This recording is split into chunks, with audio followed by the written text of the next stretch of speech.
To welcome in our starting power forward, if you will, Connor Trett, who I believe about to take us a little north of Sioux City, Connor.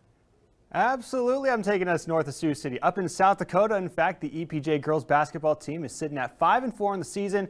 Tonight they face one of their biggest challenges yet, hosting an undefeated Vermilion team. Right now, just do me a favor, pull out your phone, I'm sure you got it with you, and get dialed in. We're going up to Elk Point. Tanagers at 9-0 coming into town, facing a Huskies team that's won 3 of their last 4. So they got that momentum on their side, and early on it was showing. For EPJ, Bentley Kohlbaum goes up, gets the tough bucket off the glass, and EPJ takes an early 7-6 lead. On the other end, though, for Vermilion, Brooklyn Voss goes to work in the paint, gets the 2-ball to fall. We're going to fast forward now to the second quarter. Chandler Cleveland, nice little catch and shoot, turnaround Jay. These teams going to the locker room tied at 22 apiece. Going to fast forward again, 25 seconds left in the game. Huskies down 3, not anymore. Caitlin Van Rokel, cash money, ties the game at 46.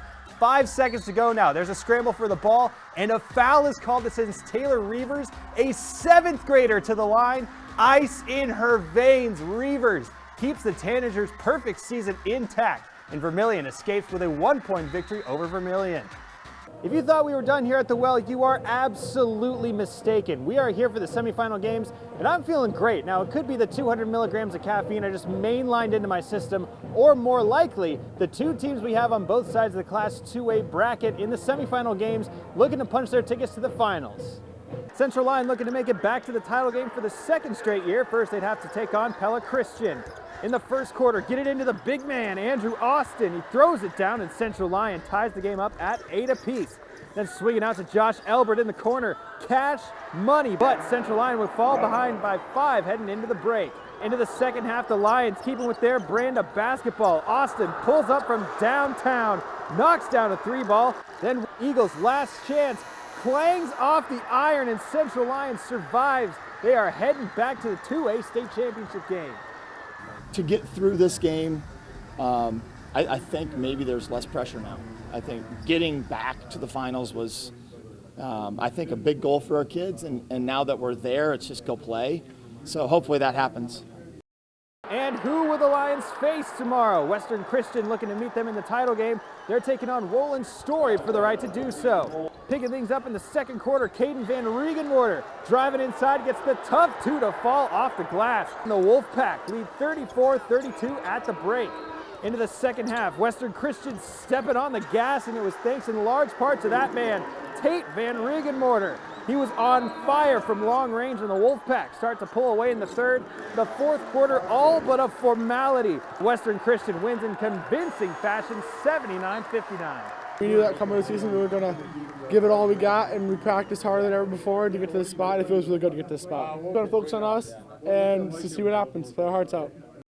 And for the 2nd year in a row, we will have a Siouxland v. Siouxland matchup for the Class 2A crown. Be sure to tune in on MyNet 44.2 tomorrow at 3 o'clock for tip-off and 5 o'clock tomorrow night for the highlights. Also, be sure to tune in tonight at 10 o'clock for Class 3A semifinal matchup between Bishop Heelan and Cedar Rapids Xavier. But until then, reporting in Des Moines, Connor Trett, Siouxland News.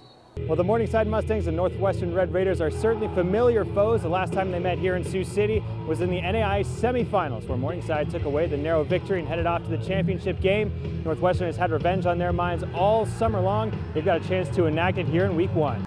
The number 1 and number 3 teams in the nation going at it in Week 1. No better way to kick off the NAIA season. Northwestern getting right to work. Blake Fryer looking to air it out. He finds senior Michael Story in the end zone, and the Red Raiders take an early 7-0 lead. And it took all of 2 plays for the Mustangs to respond. Joe Dolenchek finds Zach Norton behind the defense. 55 yards on the pitch and catch. Throw up those deuces. This game is tied. On Northwestern's next drive, they're sitting on the doorstep. Logan Meyer takes the handoff up the gut and plows in for the score. Northwestern gets their lead back, and this is all in the first quarter. Buckle up, folks. We got a lot more football to go. Morningside with an answer. Dolenchek drops back, fires, and finds Michael Payne up the sideline for the score. This one for 50 yards, and the teams would head into the locker rooms tied up at 14 apiece. Into the third quarter, Dolenchek taking a shot downfield, but Cody Moser gets up and picks off the pass, and the Red Raiders would take over on their own 2-yard line. Northwestern working out of their own end zone. Isaac Pingle comes screaming in for the sack, gets the safety, and Morningside takes their first lead of the game. Mustangs looking to add on after the safety punt. Dolenchek going up top and right into your living room. Caleb Schweigert makes a beautiful toe tap and catch, and Morningside takes a 2-score lead.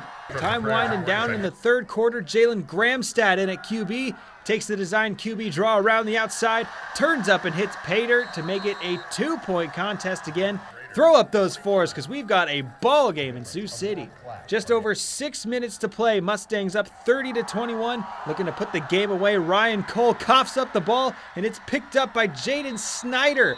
Northwestern takes over possession, and in a drive that took less than 2 minutes off the clock, Fryer caps it off, finding Blake Anderson all alone in the end zone with a 2-point conversion that makes it a 30-29 ball game. But Morningside would run out the clock and seal the opening night victory over Northwestern. Yeah, I think this game, it brings out the best in both of us. It's an opportunity for us to both learn a lot about ourselves, and we're better after we play this game.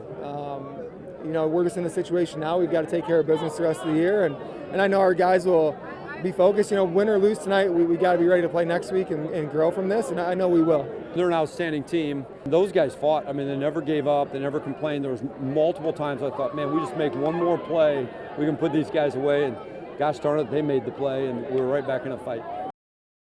Oh, absolutely. This is going to be the best game coming into tonight. Up in Northwest Iowa, there's fewer games that mean more than the Beef Bowl. Westline and CLGLR going at it again, this time not just for bragging rights, but for the right to head to the Unidome as well. We won't make you wait any longer. Let's head up to Rock Rapids for the highlights.